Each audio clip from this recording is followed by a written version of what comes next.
Hello, everyone, and welcome to today's episode of Unique Peace. I am Janice. I'm a Reiki Master Teacher and psychic medium here on Long Island, New York. And today I'm going to be touching on a very important subject that is often kind of hidden from the world, but well known, and that is domestic violence. As somebody who was in a very abusive relationship, for about 15 years. I was with my ex-husband for about 5 years and then married to my ex-husband for about 10. And anybody who's ever grown up and heard the phrases, oh, if a person hits you, leave. I wouldn't stand for that. I wouldn't let a person do that. I'm going to tell you, I said all of those things. And I stayed. And it was very much a boiled frog situation. Having worked in the corporate world, and especially in HR, there's a term called the boiled frog. There's the story of the boiled frog. And that is, it's happening so slowly. You're in a cold, comfortable pot, and then the fire gets turned on and the heat starts coming, and you don't realize you're in the situation. You don't realize you're being cooked alive. And sometimes it's too late. Before you realize it, it's too late. You can't get out. I think that happens to a lot of people in domestic violence situations. And that's usually because people abusers are very good at hiding their behavior in the beginning. They're the prince or princess charming. They're everything. Everything is awesome, perfect. Nobody wants to believe that could be a facade. And I was very much the same way. Good morning, Mr. Zen. Welcome. And it was hard to accept that I had ended up in that situation. Not once, but twice. So yes, I was with my ex-husband for 15 years. And I would say about 1 year into that, I ignored every red flag because it's the MO. It's I'm going to see what I can get away with, hurt you, apologize, and you're going to keep me or you're going to come back. And yes, that is something that happened to me. And I say twice because it happened in high school as well. And I should have learned from that experience. I didn't think it was going to happen again. And it did. And I am here today to share these experiences with you, but also share some of the ways that once I realized I was that frog in a boiling pot in a bad relationship, an abusive relationship, I started plotting to get out safely and relied on God, source, the universe, whatever you call it, to assist me in getting out.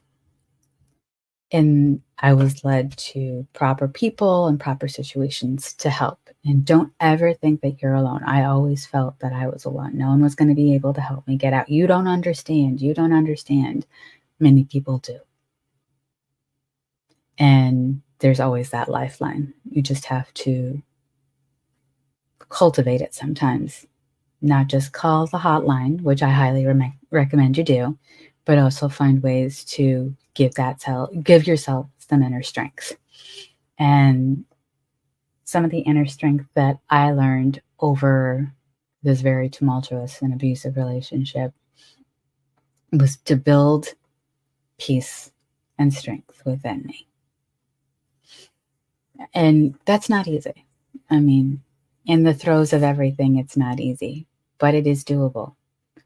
And I would say when my son was about 5, I started doing what is called a gratitude journal. And while there are different schools of thought on a gratitude journal helped give me some inner peace in the midst of utter tumultuous chaos. And I listed everything. I would get up a little bit earlier, about a half an hour earlier. I started getting up so that I could do this. And yeah, it irritated him. And I had to get past that. And I was like, I have to journal, is what I would tell him. And every day I found something to be thankful for, even if that was my son, the sun in the sky, a roof over our heads, whatever it is, you can always find something to be thankful for and grateful for, even if it's that cup of coffee that you're sipping on or taking a shower. But you can find something to be grateful for. And that brings you a lot of peace. When you look at that list, you're like, yeah, okay, there's a lot to be grateful for.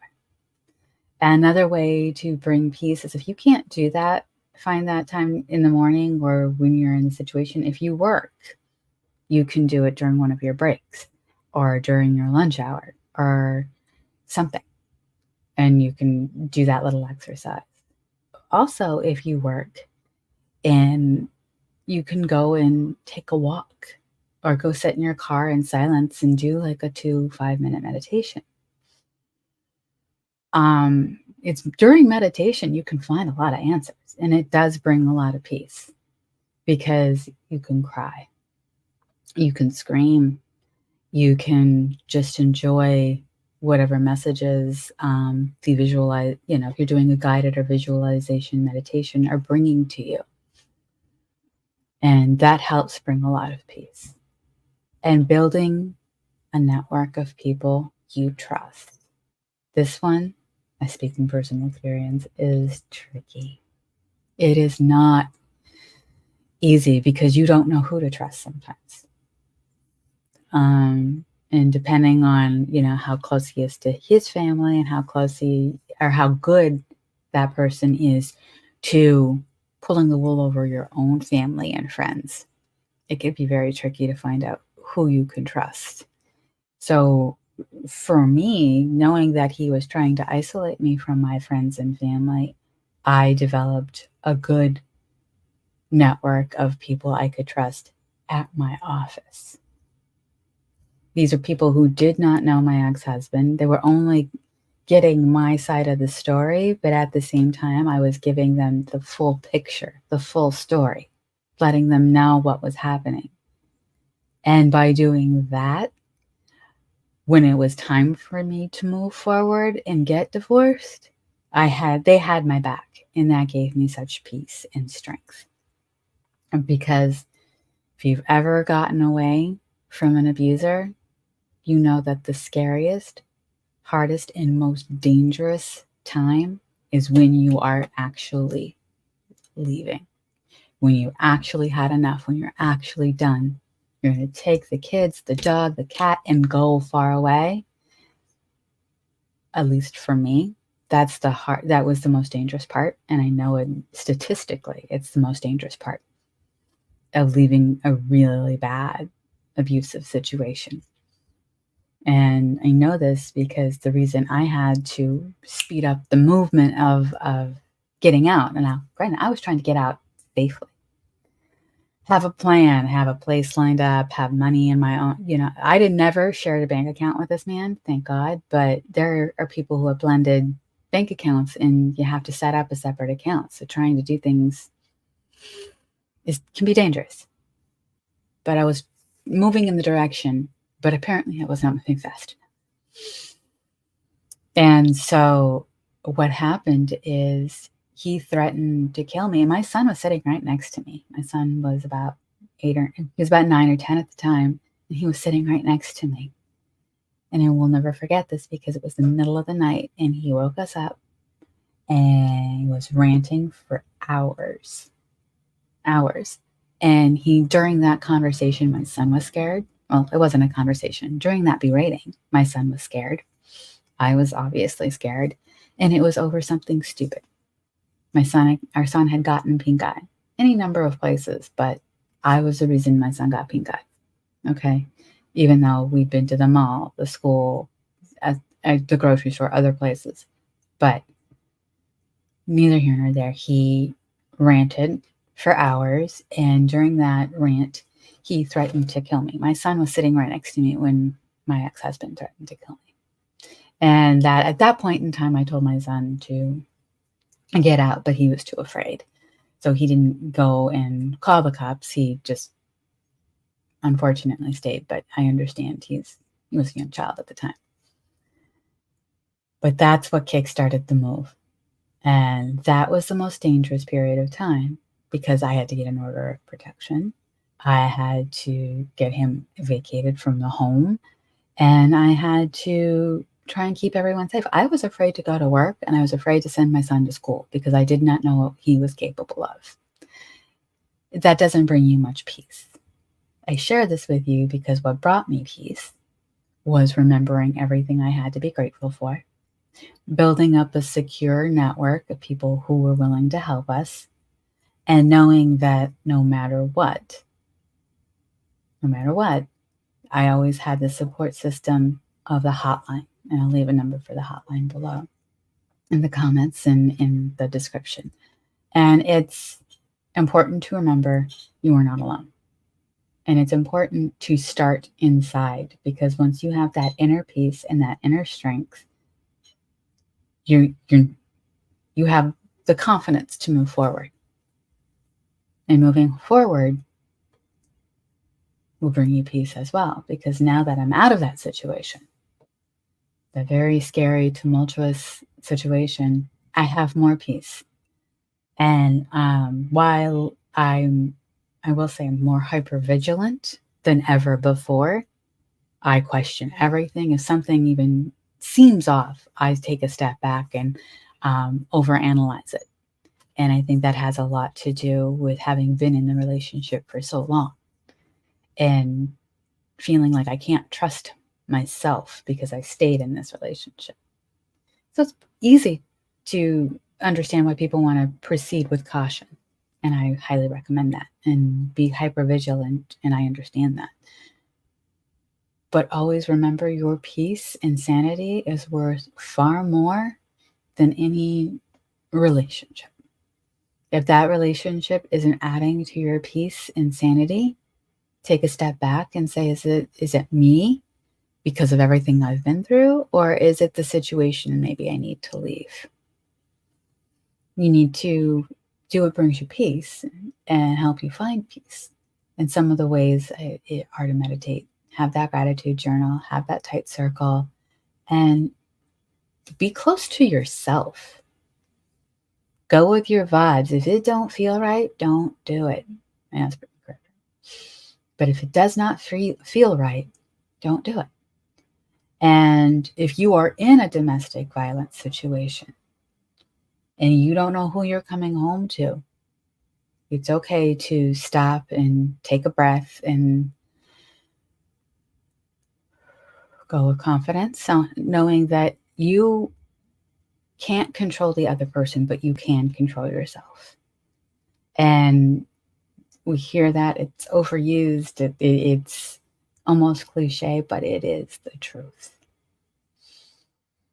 And when we work on like, okay, this doesn't feel right. Okay, this is, I had a lot of disassociation through a lot of the relationship and the abuse. I would literally mentally check out just to get through whatever was happening. And that doesn't bring you peace. That brings you more problems. The best thing you could do is say, I'm going to get through this. I'm okay. And make that happen.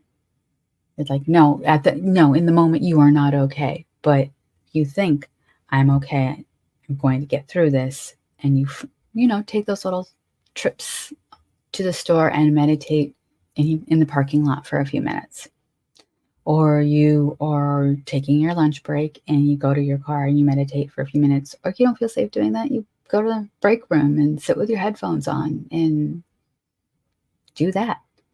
And again, building that network will bring you a lot of peace. And it's always better if it's a network of people that doesn't know your partner. I know that sounds horrible, but it is the truth, because they will be there to help you. because they only know what you've experienced and they've seen how it affects you. It does affect your working. It does affect your ability to function. It does affect all of these things. It does affect how you interact with people in public situations. I mean, they're very good at manipulation. They're very good at scaring you. They're like my ex-husband. And it's time to move forward and bring awareness to it and know that you're okay and you can be okay. And there are tactics and tricks and ways to make you feel better, even while you're going through hell. And these are the same tips and tricks that will help you when you get through hell. There are times where I pick up my gratitude journal from back in that time. And yes, love and trust yourself above all. And that will bring you the people who align with your vibe. Absolutely, Michael. And that really is it. People will help you, but you've got to be willing to take their help. And that first step could be as simple as accepting the fact that you're in a dangerous situation. Doesn't matter how you got there. Just accept that you're in a dangerous situation. You have to move forward. Can you do that? And that's first by finding that inner peace within yourself, whether that's through a gratitude journal, whether that's through meditation, whether that's going out into a field and screaming, done that. And making sure that you take care of your mental health and well-being in spite of the abusive behavior, in spite of how controlling they want to be. And knowing that you have the tools within you and the strength within you to do this, you need to just tap into it. And we co-created this situation. So you have to take accountability for your part in it. And by taking accountability for your part in it, you also are tapping into that, I got into this mess, I can get out of this mess. Don't give up. And don't say, oh, I can't do this. When you are ready, you can. And on my journey, I will say, thank you, Michael, for reminding me. On my journey, I did find Reiki. I found a healing tool to help me, and it helps me with helping others. And I believe that network who I just happened into, that network didn't know my ex-husband. They only saw what it was doing to me, and they are there for me. They are still part of that network. I have their back and they have mine 110% of the time. I can reach out and say, how you doing? They can reach out and we're staying in touch. But Reiki, I think, did save my life because it did bring a lot of peace. It brought a lot of peace in the sense that it was a release. Whatever comes up on that table for somebody, and I hold space for them, regardless of what they're going through, that is such a beautiful moment for everybody involved. And tapping in, if you connect with the Bible, reading the Bible, connecting if you read the Torah, or if you read the Quran, it doesn't matter. If you connect with that and it helps you find peace, do that. So it's a matter of finding whatever will help you find peace. I started small. I started with a gratitude journal, some meditation, a strong network. And then when the, excuse my language, shit hit the fan, I was ready to go. Because I had remembered I got myself into this. There were days when I said, how did I get myself into this? But I took accountability and I was able to help myself get out of it. And so my tips and tricks to take away is take accountability for your part in the situation, because it takes two to tango, and then start building up what brings you peace. A few minutes of meditation during your break or lunch during work, a gratitude journal, building that network, making it strong. coming and seeing somebody for prayer or meditation circle or Reiki, or just going to a counselor. Therapy is beautiful. But those things can help you find that inner strength, that inner knowing, and that inner peace to help you move forward. Not only to help you move forward in getting through the situation when you're in it and trying to get out and do it safely as possible, but also once you're out of it. Remember that there's finding peace in the situation, but continuing peace once you have left that situation. And knowing who is there for you and being there for yourself and relying on your network and helping others. Because once you've been through it, you can help somebody else get through it. So don't knock that. That might bring you a lot of peace too, saying, hey, I know where I've been there. I have done that, and I'm going to help you the way, I was helped. And I want to let you know that you are not alone. And whatever you need, you can find it. And I am one among many who will tell you and help you find the peace to get through it. So never think that you are alone.